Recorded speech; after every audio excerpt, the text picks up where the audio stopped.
YouTubers, Mike Martins here with the Mike Martins channel. What a gorgeous day we're having today.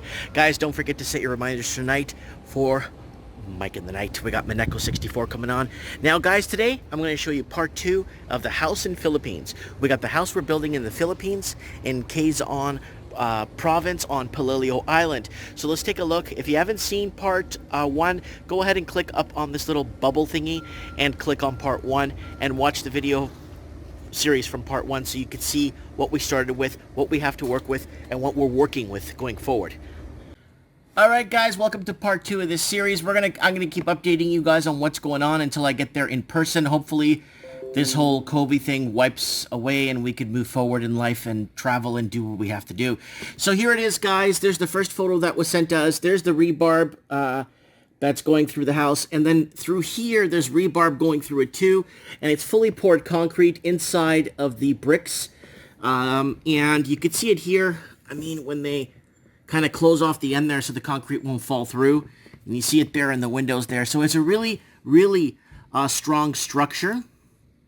There's the other angle of it there.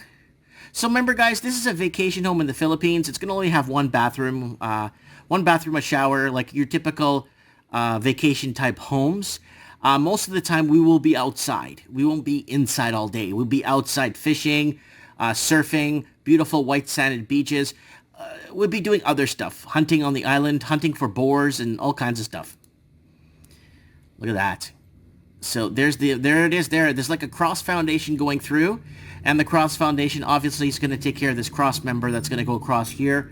And obviously this is a load bearing beam that's being put there. So obviously it is going to be poured concrete. And there it is there from the other, this is I guess from the back end of the home because there's no front door. This would be the front end, I'm thinking, because this would be the door to go in. That's what I'm guessing. And they set it up for flooding. I guess it's set like that for flooding, if there's any flooding or typhoons that go through there. And there's the other angle from the back end, so you see the breakdown of the different rooms. And there's still more to come this way, and there's still more to come this way.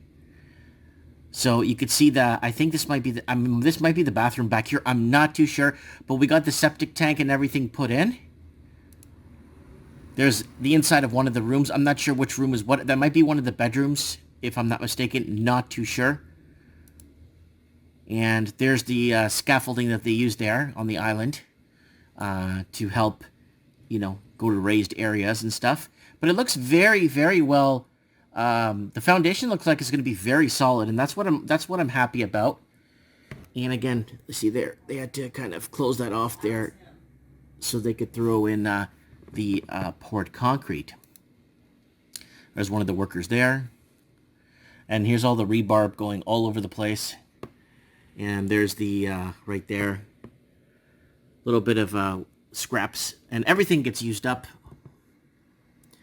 So they're working on it there. So there's more images there. There it is from the back end, front side.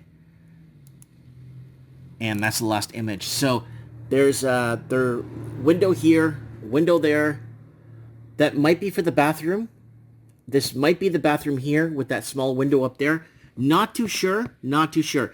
There's a ladder. They just built a makeshift ladder here just to get up top, to make sure they pour the concrete. A lot of this is it's all being done by hand, right? So nothing's being really fabricated. A lot of it is all, you know, everything over time, cutting, doing everything, just pouring the concrete by hand. No machine coming in with a trunk, dropping in cement and stuff. There's none of that stuff happening here. So you could see that it's all hand poured, hand leveled, hand everything. So we're gonna have a nice up-to-date home. We're going to get some decent appliances for it. Also, we're looking at off-grid solar system for this. And we are, if you want to look at part 1, on Palilio Island in Quezon province. So this is going to be a lot of fun when we go there. I'll make videos, obviously, when we arrive there and show you guys our home. And this home, again, is costing us roughly $6,000 US to make. And because they deal with all the American, well, the workers want to get paid in American type currency or like higher, stronger currency, but it's not bad. $6,000, that includes labor, material. The land my wife already owned, so she's had it for her. She had it for years. Her grandma's living maybe 400 feet away from this house, maybe 500 feet away. So nice area. We're gonna get some. We're gonna plant. When we go there, we're gonna do a little bit of planting. We're gonna do a little bit of water harvesting and things like that, so we could have water, fresh water. But we do have sewers and like semi-sewerage system there, septic tanks. So we'll see what happens, and I'll keep you guys up to date on this. Thanks for asking about this house. There it is, guys. Let me know what you guys think. I'll go through it real quick again. There it is there, guys. Working project. Finally gonna have my own our own place in the Philippines, and then when we're done this project, we have another one we're gonna work on for commercial property. Anyways, thanks for watching, guys. Let me know what you think of this in this part. Watch part 1 if you haven't seen it. Thanks for watching.